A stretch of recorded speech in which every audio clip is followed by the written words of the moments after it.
Selamat pagi Bapak Ibu dan saudara sekalian. Pada hari ini saya bersyukur kepada Tuhan karena kita dapat berkumpul dalam keadaan sehat. Saya juga berterima kasih kepada Ibu Gembala atas kepercayaannya serta seluruh sidang jemaat telah memberikan kesempatan untuk menyampaikan kebenaran firman Tuhan pada pagi hari ini. Ada kisah kehidupan Bapak Ibu dan saudara sekalian tentang seorang pria bernama John Newton. Pada saat hidupnya, ia dikenal sebagai seorang pelaut dan pedagang budak. Suatu ketika, saat dia sedang berada di laut, kapalnya diterjang badai besar yang sangat dahsyat. Ombak-ambing sangat tinggi dan sangat kencang. Kapal mereka tenggelam. Dan ia menyadari bahwa kekuatan manusia bukan hanya melalui dirinya sendiri, harus percaya kepada Tuhan. Dia berdoa, dia meminta pengampunan kepada Tuhan karena sebelumnya itu sangat kejam orangnya, dia seorang pedagang budak. Tetapi Bapak Ibu dan saudara sekalian, di dalam pengalamannya ia berseru kepada Tuhan, ia berdoa. Dan suatu saat ketika dia berdoa kepada Tuhan, ombak-ambing berhenti. Dan dia mulai sadar Bapak Ibu dan saudara sekalian. Nah, lagi-laginya ketika dia sudah sadar, dia bertobat, dia menjadi seorang pendeta. Dan dia menceritakan tentang kisah hidupnya. Dan dikenal sebagai penulis lagu terkenal berjudul Amazing Grace, yang menceritakan tentang kehidupannya. Kisah ini menjadi pengingat bagi kita semua bahwa di dalam keadaan yang paling gelap sekalipun, ketika manusia bersandar kepada Tuhan, selalu ada harapan dan pertolongan kepada Tuhan. Oleh karena itu Bapak Ibu saudara sekalian, mari kita sama-sama belajar di kitab Mazmur pasal 23 ayat 1 sampai 6 dengan tema percaya dan bersandar pada Tuhan. Dan dengan kasih Kristus mari kita baca bersama-sama.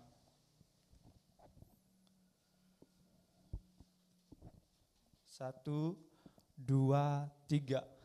Mazmur Daud. Tuhan adalah gembalaku, tak akan kekurangan aku. Ia membaringkan aku di padang yang berumput hijau. Ia membimbing aku ke air yang tenang. Ia menyegarkan jiwaku dan menyambutku di jalan yang benar oleh karena kasih-Nya.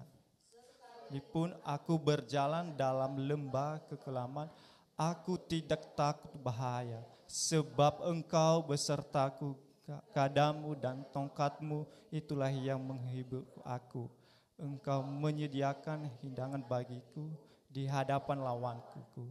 Engkau mengurapi kepalaku dengan minyak, pialaku penuh melimpah.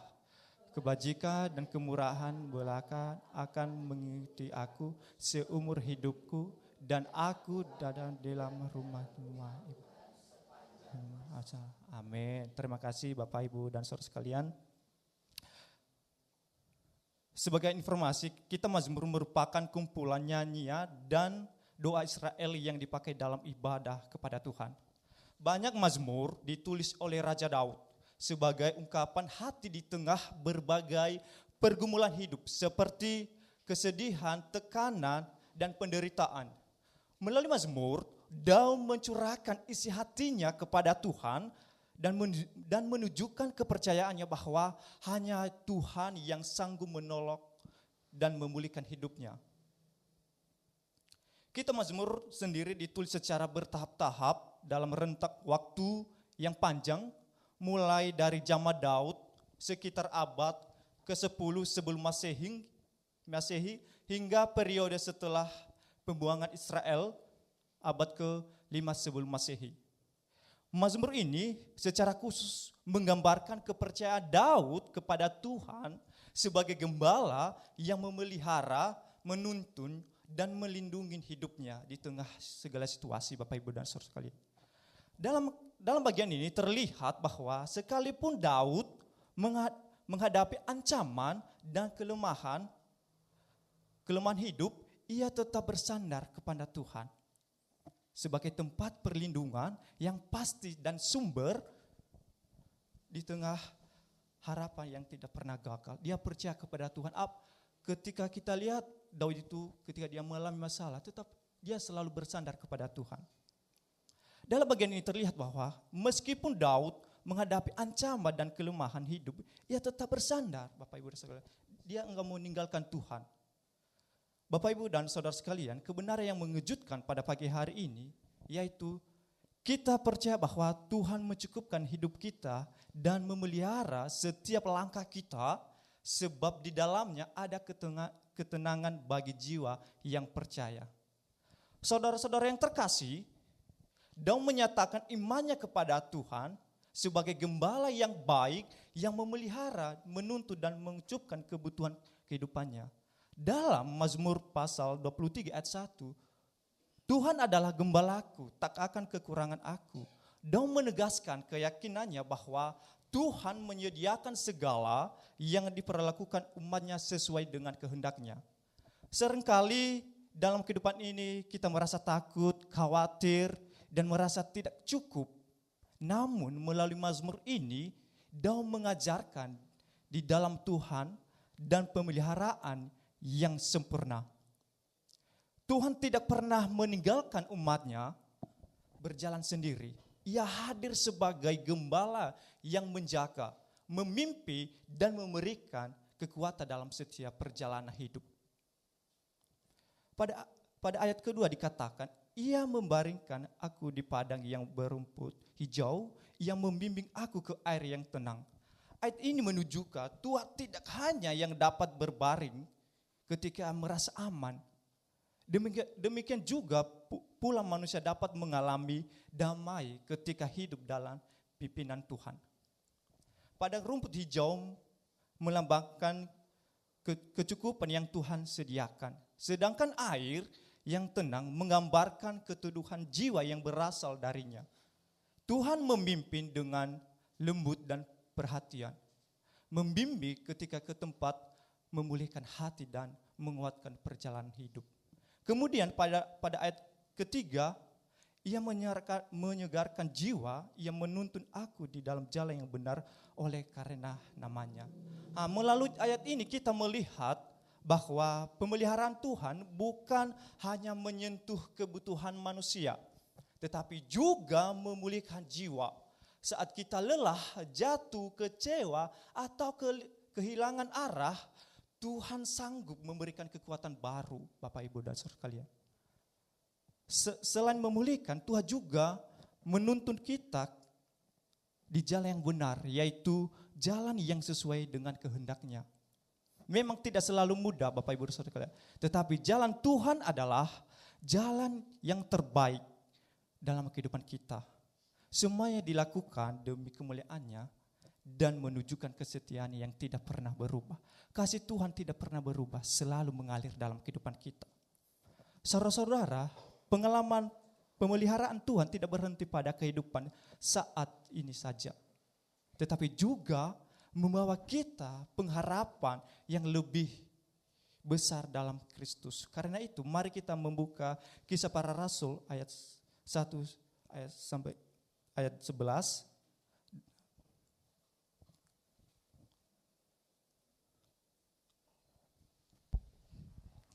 Dan berkata kepada mereka, hai orang-orang Galilea, mengapakah kamu berdiri melihat ke langit? Yesus ini yang terangkat ke sorga meninggalkan kamu, akan datang kembali dengan cara yang sama seperti kamu melihat dia naik ke sorga. Amin. Dalam ayat ini jelaskan bahwa Yesus telah terangkat, surga akan datang kembali dengan yang sama seperti ia naik ke surga. Firman Tuhan ini memberikan kepastian Tuhan tidak meninggalkan umatnya. Ia akan datang untuk kembali untuk menggenapi rencana keselamatan. Oleh sebab itu, sebagai orang percaya kita hidup bukan hanya memikirkan kehidupan hari ini, tetapi menantikan pengharapan kekal dalam Yesus Kristus. Bukan hanya itu, Tuhan juga bekerja melalui pemberitaan Injil sampai sekarang. Mari kita buka Kisah Para Rasul pasal 28 ayat 31. Dengan terus terang dan tanpa rintangan apa-apa, ia memberitakan kerajaan Allah dan mengajar tentang Tuhan Yesus Kristus. Amin. Ayat ini menegaskan bahwa pemberitaan tentang kerajaan Allah dan pengajaran mengenai Tuhan Yesus Kristus terus berlangsung tanpa hambatan. Hal ini menunjukkan meskipun Yesus telah naik ke surga, pekerjaannya tidak berhenti. Tuhan tetap bekerja melalui para rasul, gereja, dan setiap orang percaya yang hidup dalam ketaatannya kepadanya. Tuhan sebagai gembala yang baik terus memelihara umatnya dan memanggil setiap kita untuk menjadi saksinya di dunia ini, Bapak Ibu Saudara. Harus kita menjadi saksi di dunia ini. Harus kita nyatakan kebenaran firman Tuhan. Karena itu saudara-saudara, marilah kita hidup dalam iman, pengharapan dan kesetiaan kepada Tuhan. Di tengah pergumulan hidup, Tuhan tetap menyertai kita saat kita merasa sendiri, lemah, dan kehilangan harapan. Tuhan tidak pernah meninggalkan kita. Bahkan pada saat yang paling gelap sekalipun, Tuhan tetap hadir. Dia menjaga kita, dia menopang kita, dan selalu melindungi kita. Kebenaran kedua, dalam setiap pergumulan, Tuhan memberikan kekuatan baru kepada orang yang lemah, menopang hati yang hancur, dan menghibur mereka yang berseru kepadanya. Bapak, Ibu, dan sekalian, setiap orang pasti pernah melewati masa-masa sulit dan hidup, baik dalam bentuk kehilangan, kesedihan maupun keadaan yang membuat hati menjadi lemah dan penuh ketakutan. Mazmur pasal 23 ayat 4 mengingatkan bahwa dalam setiap lembah kelelaman, Tuhan tidak pernah meninggalkan umatnya. Firman Tuhan berkata, sekalipun aku berjalan dalam lembah kelelaman, aku tidak takut bahaya. Sebab engkau besertaku, gadamu dan tongkatmu, itulah yang menghibur aku. Kebenaran ini juga tampak dalam kehidupan Daud. Ketika ia harus melarikan diri dari kekejaran Raja Saul, hidup berpindah-pindah di padang gurun dan dia mengalami rasa takut. Tetapi di tengah situasi tersebut, Daud tidak pernah takut. Ia percaya kepada Tuhan. Ia pasti ada pertolongan dari Tuhan.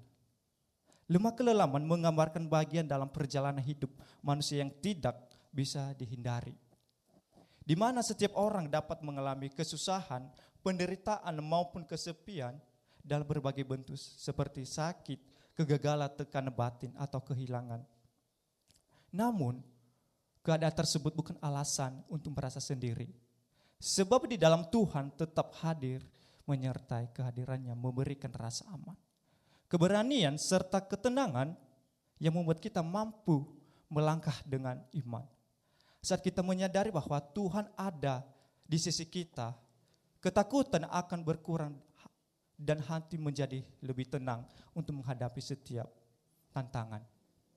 Tuhan tidak hanya hadir sebagai penyerta, tetapi juga sebagai pelindung yang menjaga ketika dari bahaya yang terlihat maupun yang tidak terlihat. Sebagaimana seorang gembala menjaga dombanya dengan tongkat dan gada, lebih dari itu ia juga menuntun setiap langkah kita melalui situasi yang sulit. Memberi hikmat dan arah yang tepat agar kita tetap tenang dan jangan kita takut. Tuhan selalu melindungi kita, Bapak Ibu dan saudara sekalian. Walaupun keadaan kita sangat sulit, tetapi Tuhan selalu memberikan harapan buat kita. Jangan merasa takut, jangan merasa minder, tetapi harus kita maju seperti Daud. Di dalam kehidupannya kalau kita lihat, Daud itu sangat yang dialami adalah rasa sulit. Dikejar-kejar oleh Raja Saul, tetapi dia tetap setia. Dia tetap mengikuti Tuhan, dia tidak meninggalkan Tuhan. Dan begitu juga kita sebagai orang percaya di tempat ini, marilah kita merespon, mari kita teduh hati. Walaupun banyak ancaman berbagai yang kita hadapi dalam keluarga, pekerjaan kita, tetap kita setia. Jangan kita merasa takut. Kebenaran ketiga, Tuhan memimpi hidup umatnya menuju tujuan yang telah ditetapkannya sehingga kita dapat berjalan dengan iman dan tetap setia menantikan penggenapan janjinya. Saudara terkasih, hidup ini penuh ujian yang kadang membuat kita merasa lemah. Namun Mazmur ini mengingatkan kita Tuhan tetap memberkati kita bahkan di tengah masalah. Ayat ini berkata, Engkau menyediakan hidanganku bagiku hadapan lawanku, Engkau mengurapi kepalaku dengan minyak, cawanku penuh melimpah.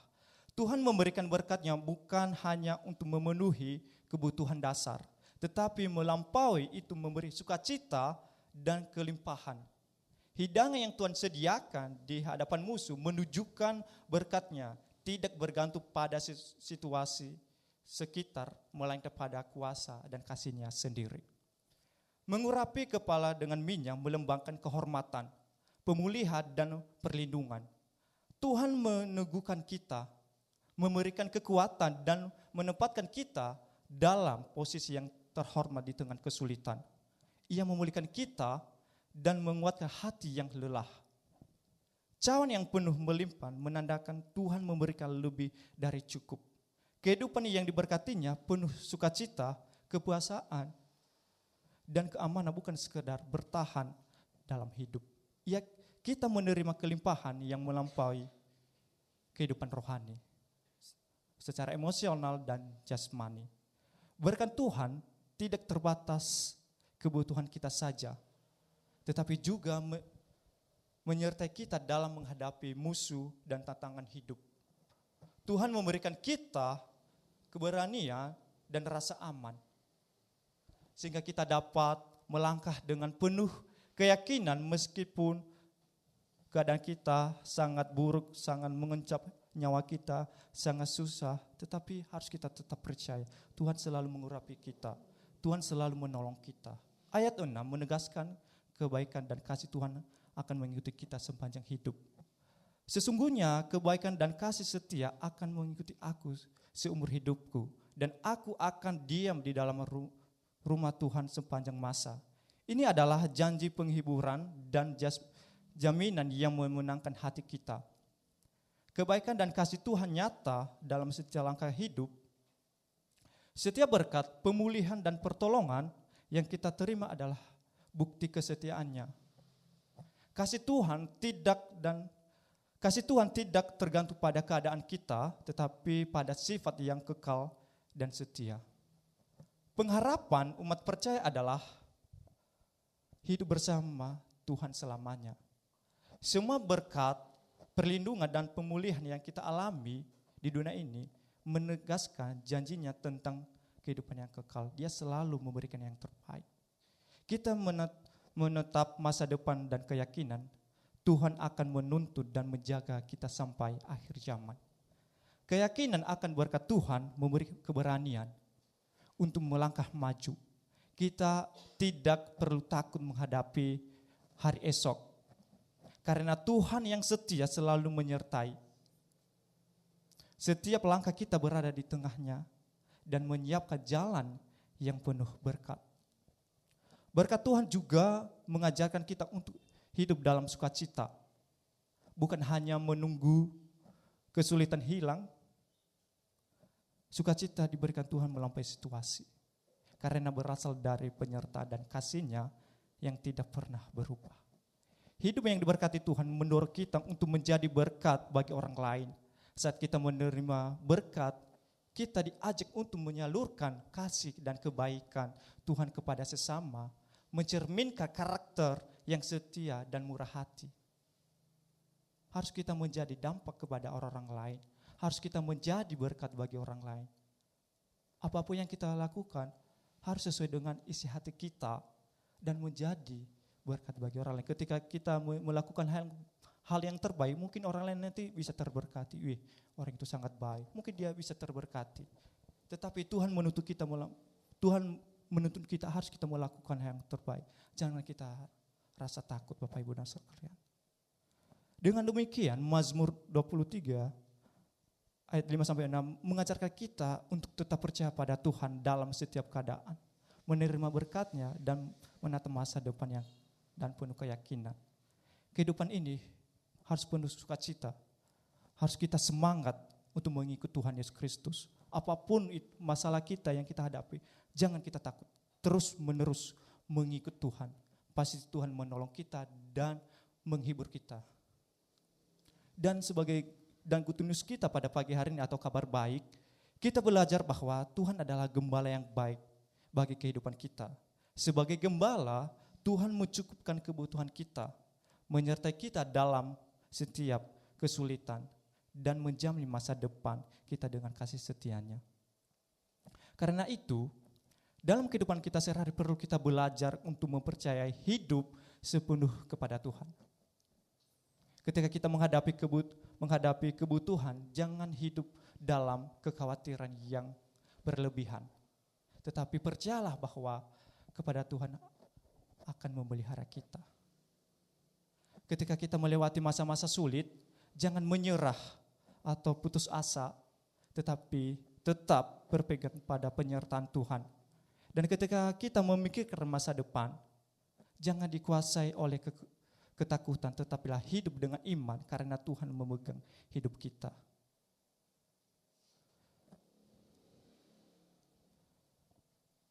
Dan resolusi kita pada pagi hari ini, Bapak, Ibu, dan sekalian, marilah kita mengambil keputusan untuk hidup semakin dengan Tuhan dan bertumbuh dalam ketetapan kepada-Nya. Iman yang sejati tidak hanya menyatakan melalui perkataan, tetapi juga melalui tindakan nyata dalam kehidupan kita sehari-hari. Mari kita merespon firman Tuhan. Apapun yang sudah kita terima, harus kita menjadi berkat, harus kita terus menerus melakukan. Dan iman kita harus tetap ada di dalam hidup kita. Jangan sampai iman kita pudar, jangan iman kita sampai hilang di dalam kehidupan kita. Kalau kita mempunyai iman, pasti hidup kita akan baik-baik saja. Untuk itu, sebagai ajakan kita selama 1 minggu ini, yaitu menjadikan Tuhan sebagai prioritas utama setiap hari dengan menyediakan waktu khusus untuk berdoa dan membaca firman-Nya. Melalui kebiasaan ini kita belajar mengenal kehendaknya Tuhan, memperoleh kekuatan rohani dalam menjalani aktivitas sehari-hari. Kedua, menjalani setiap tanggung jawab dengan setia dan penuh integritas, bagi dalam pekerjaan, pelayanan, keluarga maupun studi. Kita dipanggil untuk melakukan segala sesuatu dengan sungguh-sungguh sebagai bentuk penghormatan kepada Tuhan. Ketiga, menjadi berkat bagi sesama melalui sikap dan tindakan. Memberikan perhatian, pertolongan atau kata-kata yang membangun dapat menjadi sarana untuk menyatakan kasih Tuhan kepada orang lain dan di sekitar kita. Kiranya melalui firman ini menjadi berkat bagi kita, dan semoga firman ini membuat kita semakin mengenal Tuhan Yesus Kristus, semakin kita mengenal Allah. Walaupun kita di tempat ini sering mengalami kesalahan, marilah kita merespon, harus kita membangun iman kita, harus kita melangkah demi melangkah dan bersama dengan Allah. Karena Allah adalah gembala kita, pasti Tuhan memimpin kita. Dan saya ajak pada singer untuk datang maju ke depan, mari kita bernyanyi El Shaddai, tak usah ku takut.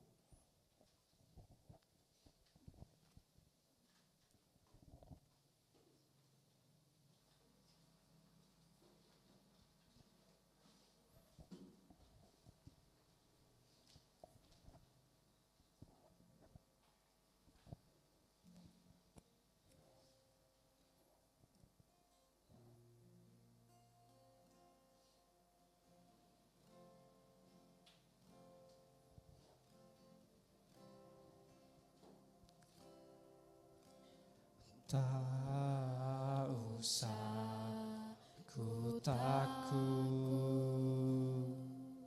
Allah menjagamu.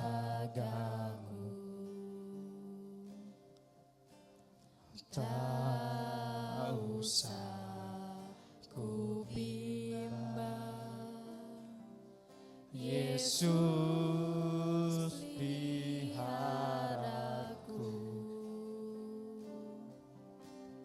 Tak usah ku susah, Roh Kudus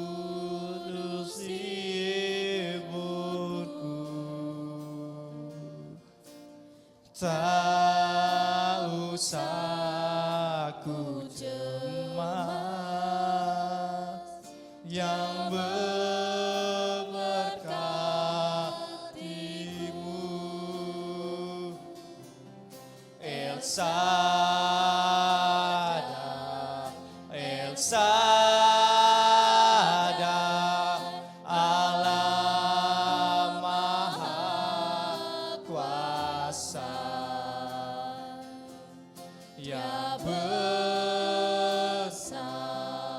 ya besar, El Shaddai mulia, El Shaddai, El Shaddai, Allah Maha Kuasa, berkat-Nya melimpah.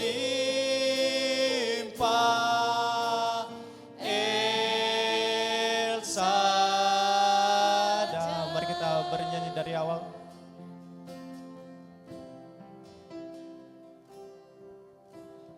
Tak usah ku takut, Allah menjagamu. Tak usah ku bimbang,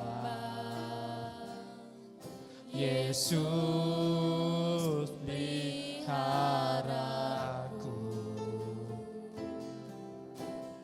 Tak usah ku susah, Roh Kudus ibuku.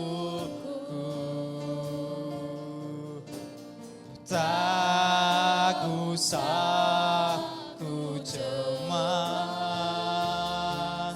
ya berkatimu.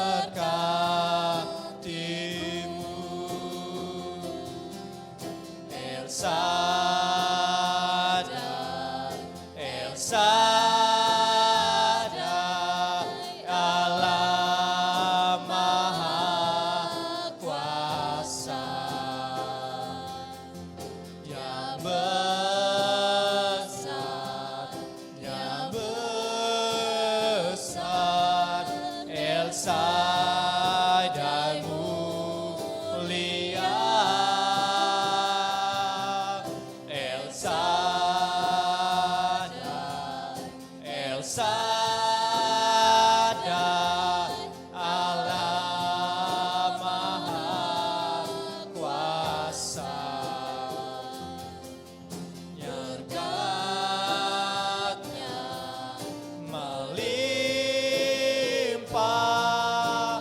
El Shaddai. Bapak, Ibu, dan saudara kalian, mari kita bangkit berdiri. El Shaddai, El Shaddai, Allah Maha Kuasa, Dia besar, Dia besar, El Shaddai mulia,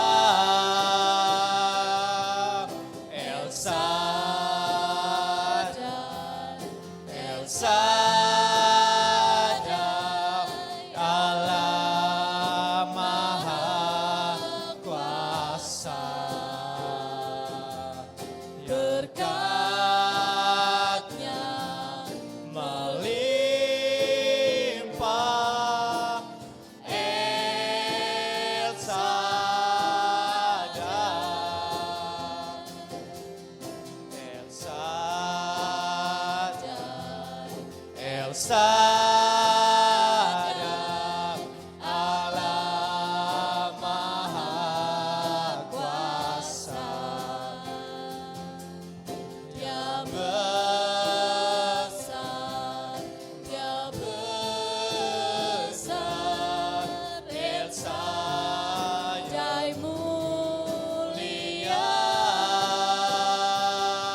bersama